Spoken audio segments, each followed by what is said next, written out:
Ciao a tutti! For this video I chose to restore this Tataki Nomi, a Japanese striking chisel.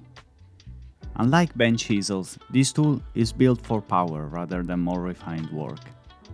It is designed to be struck hard to cut deep mortises, and it is mainly used for creating bigger joints for house framing work. This 42mm chisel carries the mark of Kunitoshi. It was forged by Takeishi Horioshi, a blacksmith from Yoita village in Niigata Prefecture, a region famous for its tool-making heritage, where blades have been forged for over 400 years. This chisel is forged from high-carbon white paper steel. Laminated to a softer iron backing, it is a beautiful, robust tool, and today we are going to bring it back to life. It's in very good condition for its age. The patina is beautiful, but the hook, as you can see, has taken a beating. We will perform a calm, deliberate restoration, cleaning the steel, resetting the hoop, and establishing a perfectly square edge.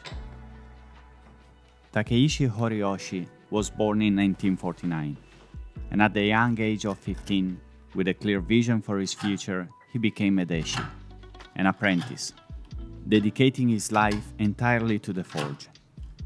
He learned the craft the old way, by watching, by doing, by failing, and by doing it again. If this is familiar to you as it is for me, drop a comment below. I would like to hear your stories. In 2009, after over 4 decades at the anvil, the Japanese government recognized this work with a national award for craftsmanship.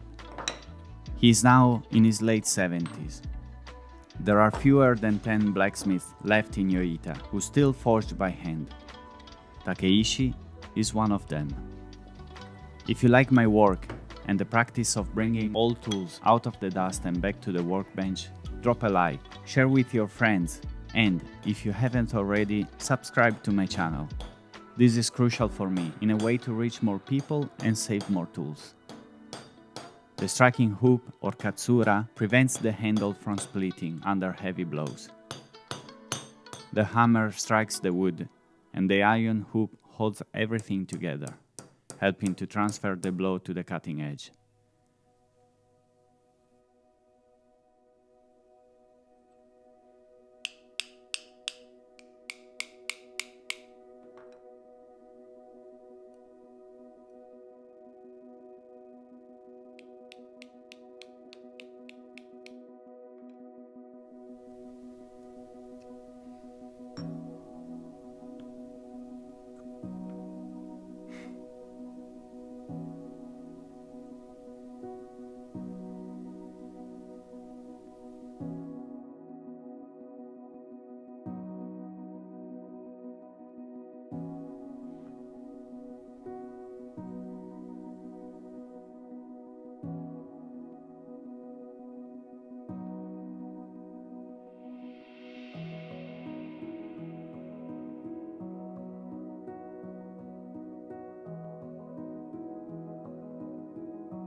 Because a Tataki Nomi is a tool designed to take a blow, the edge must be perfectly square.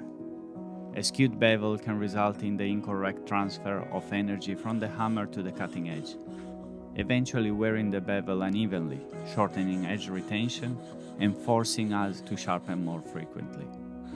By shifting the weight of my fingers, I can shift the pressure on the stone, correcting the angle to my need.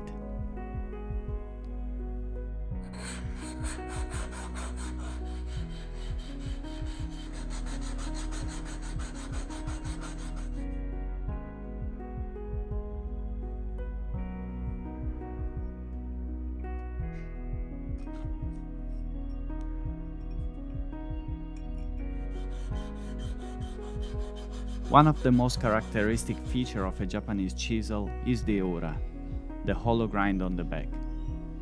This Kunitoshi features a double Ura, which reduces the surface area we need to flatten during sharpening and creates less drag, resulting in higher performance while cutting. In order to maximize this cutting performance, while sharpening we must ensure the flat surface is perfectly coplanar.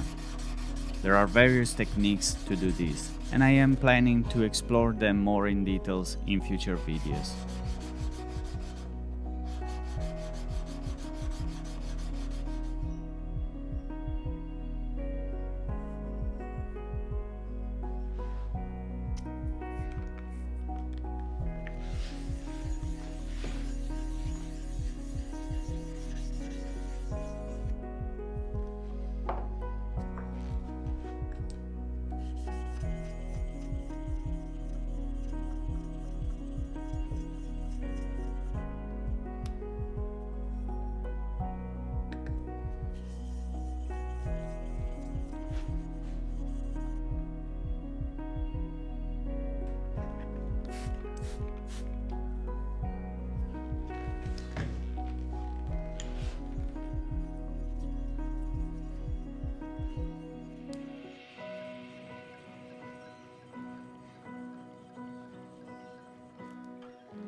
Over time, the wood compresses and the hoop can get loose.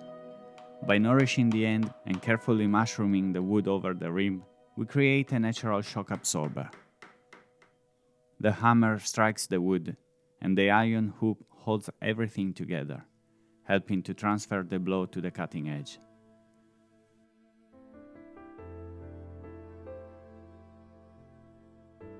There is something unique about sharpening on natural stones. The feel, the overall experience, and the energy of Japan's soil under your fingertips is something a synthetic stone, although useful in many cases, can never replace.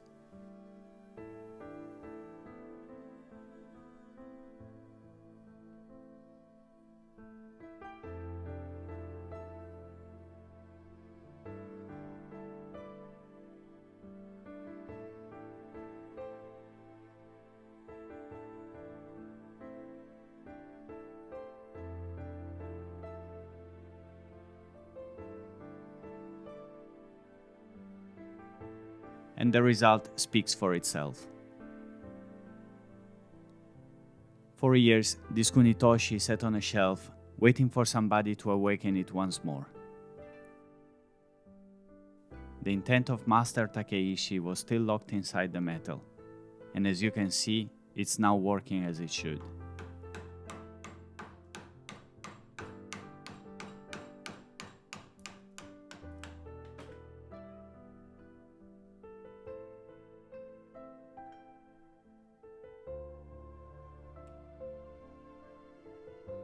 It is a profound satisfaction to feel a tool do exactly what it was born to do.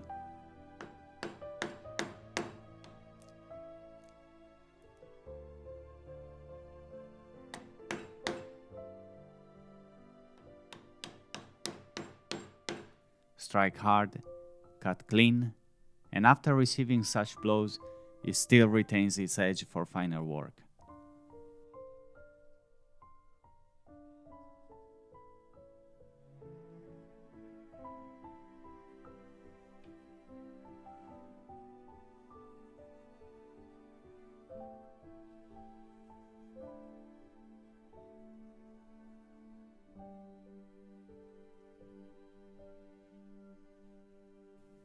I will let you now appreciate the result of this restoration. This Kunitoshi is ready for its next chapter. Thank you for joining me once more. Ciao e a presto!